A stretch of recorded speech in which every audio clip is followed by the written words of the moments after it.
We'll be back. Now, we're back at the Molson Indy Vancouver. Robbie Gordon still out in front. Nothing has changed in the top of the lineup. Tomorrow night, the return of the NFL Prime Monday and the return of Julie Brown, whose special guest will be Tim Brown.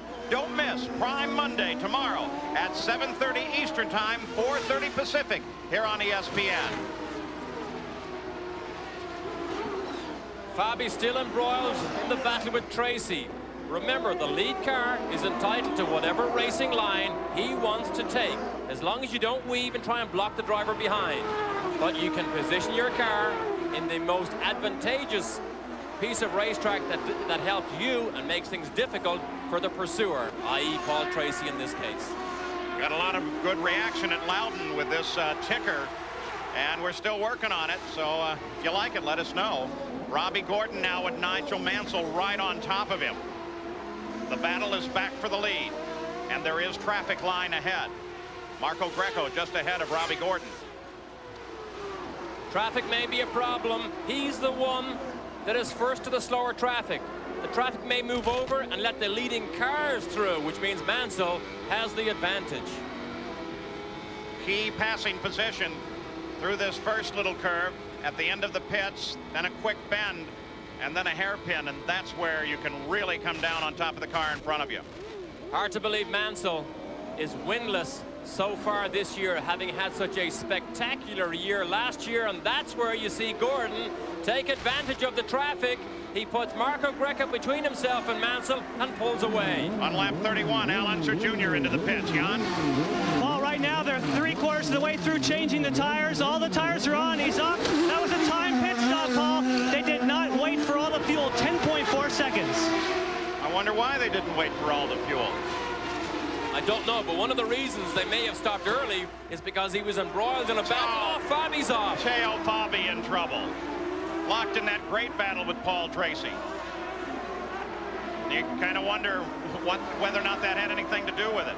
So the yellow flags fly on a local yellow at the moment. Standing yellow just down the course. If they have to put a vehicle out to get it off the course, then they will have to go to the second full course yellow of the day. Maybe the marshals can retrieve the car from that position. So 32 laps he spent fending off the charges of Paul Tracy, and this is the braking zone for chicane number 1. And Fabi doesn't make it all the way through. All right, let's take a look at it. Tracy comes to the inside. Clean pass, braking zone. Fabi lets him through.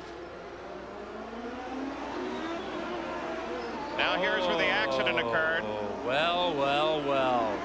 Fabi was not prepared to lie down and give the position to Paul Tracy. Tried to force the issue down the inside in an impossible situation. Comes off the worst, loses the nose cone. He is done for the day. The starter, Jens Wintal, with the double checkered flag or double yellow flags that tell you it's a full course yellow, and it's the second caution of the day. Let's go to Jan Beekes. Well, Robbie Gordon, our leader, as he nails me with the water bottle. Good shot, Robbie. They're trying to get out as quickly as possible. Robbie Gordon is out of here. Let's see if he keeps position. Hey, Gary, go ahead. Nigel Mansell waiting. There goes Gordon by. Mansell's out right behind him in just under 12 seconds. Great stops for both crews, but Robbie Gordon had the advantage getting back out on the circuit. In this case, the crews can't get it done for him. It keeps them in the same relative position. And Robbie Gordon, long stop there on the Penske car. Robbie Gordon really cocked the car coming off the pits. Boy, he was nailing the throttle. Had her sideways under acceleration. Remember, the pit lane speed is 80 miles an hour. Still out trying to get Fabi's car, but Al Unser Jr. missed the advantage of stopping under yellow. And while we have a chance to take a good look at it, look at the back of Teo Fabi's car there. That little hump that they had for the first time on at Loudon. And now it is here again. They're finding that it gives them some aerodynamic advantage, and it certainly gave Fabi a good run to this point. So behind the PPG pace car, the field lines up. It will still be Robbie Gordon out in front, followed by Nigel Mansell. We'll be back. Okay. Back at the Molson Indy Vancouver, Robbie Gordon has the lead. Nigel Mansell sits in second. The real key is third place now. Al Unser Jr. That early stop didn't take on quite all the fuel. Jan Vikas now watching as Teo Fabi gets some work done to his car as a result of this contact that he had with Paul Tracy. Trying to pull off the impossible, trying to get down the inside when there was no room. The question is Tracy's car damaged? Jan, what are they doing with the car? Well, Paul, it just comes off the jacks right now, and the Pennzoil machine of Teo Fabi is underway. They replaced the whole front nose section. They had air guns ready. That was very quick. And, of course, under a full course yellow, he did not lose a lap. At least he may have lost a lap in the contact, but not in the pits. Something else to keep an eye on. Michael Andretti, we last reported him out to you in 20th place. He's now moved up to 10th position. And of course, this full course yellow will compress everything and put Michael back in attack position. He should be spectacular to watch in the next few minutes. You know, we mentioned Al Jr. was not able to take advantage of a pit stop under yellow. It actually may have fallen right into his lap because everybody still has to make another pit stop. So it actually has fallen his way for a change. Let's check again in the pits. Gary Gerald. Interesting, checking the tires that came off Nigel Mansell's car. The Goodyear engineers were down here. We saw indication of a slight surface blister. They believe it's from sliding or skidding, where he may have just locked and held the brakes for a moment. They said they know that because it was not deep into the rubber. They say it's not a concern, but it was interesting to see it come off, and it was also interesting to see how quickly the crew reacted, trying to keep that disguised from our public view. All in preparation, Gary, for the tire war. Goodyear are bringing softer, different tires to these last races than they've ever run here before. This, in fact, is believed to be the softest IndyCar tire ever made. And when you test things on the racetrack, you do get those blisters sometimes. But it's better to learn this year when everybody's on the same tire than next year when you battle against the Firestones. Yeah, all in preparation for the tire wars that begin next year. Teo Fabi lost 2 laps on the spin, the yellow, and the repair in the pits after his confrontation with Paul Tracy. The PPG pace car, as the field comes back into alignment, anticipating a green flag. With a lot of people. Look back behind Ray Hall, there is Willie T. Ribbs and then Michael Andretti.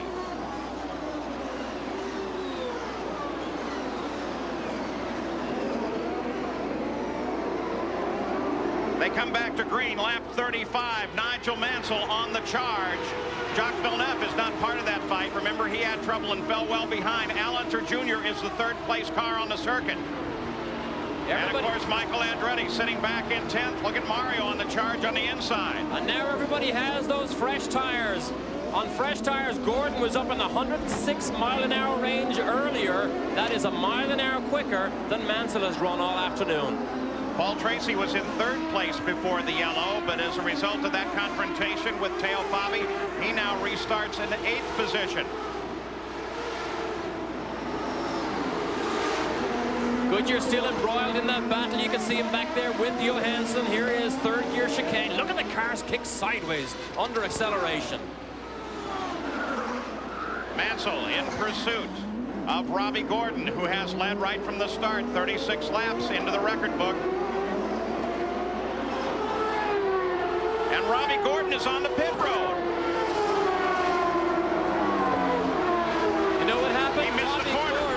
He overshot. He overshot turn 10. We saw him earlier at the first lap of the last yellow in trouble there. Now he misses the corner completely. Giving Nigel Mansell the lead. Let's go to the pits, Jan Vikas. Paul, Derek hit it right on the nose. It turns out he got in there too hot. He slid wide, and he had to take the escape road, which unfortunately leaves you down the pits. And then there's only an 80-mile-an-hour speed limit. That's what happened, just like Derek called it. Paul? Paul, you could hear us. When the picture showed us Mansell turning to the apex, we could actually hear a tire squealing, and I'll bet you that was Gordon. And it's exactly what you said at the start of the show, was what we have to focus on is Gordon's ability to win.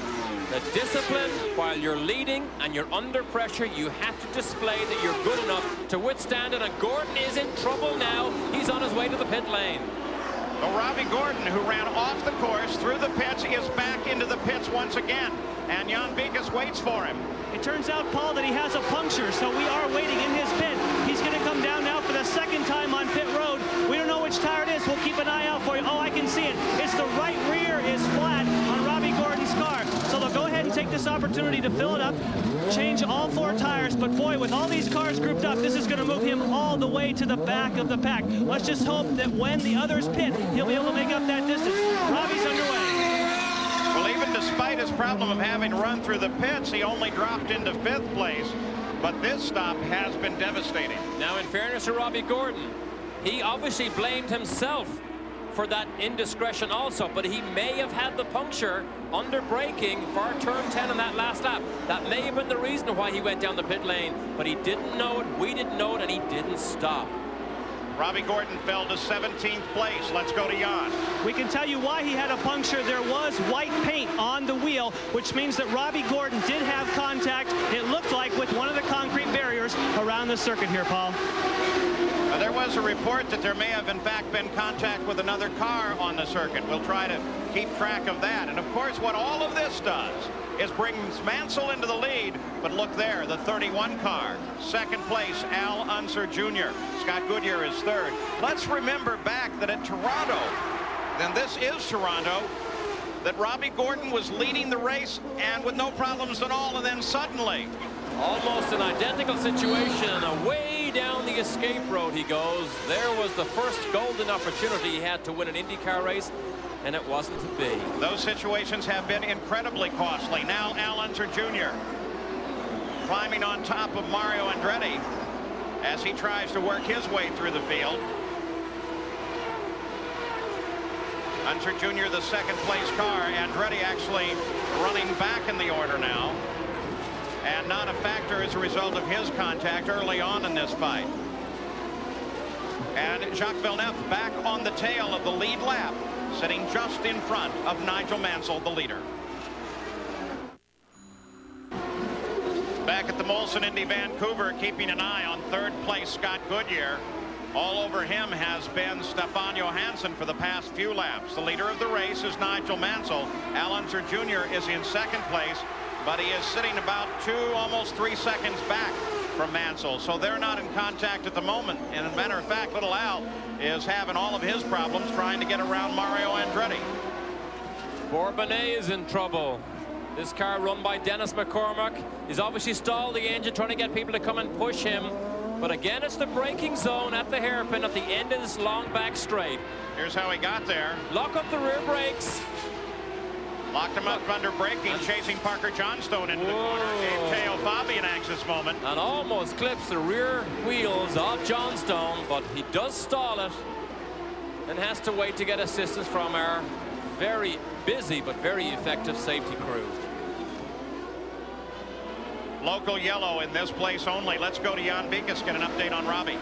Paul, we do have a further update on Robbie Gordon. When we called him coming through the pits when he missed turn number 10, he had not made contact with anything at that point. Then when he left the pits at 80 miles an hour and came back onto the racetrack, he made contact with Adrian Fernandez, and that is what punctured the tire that brought him back on pit road. Paul?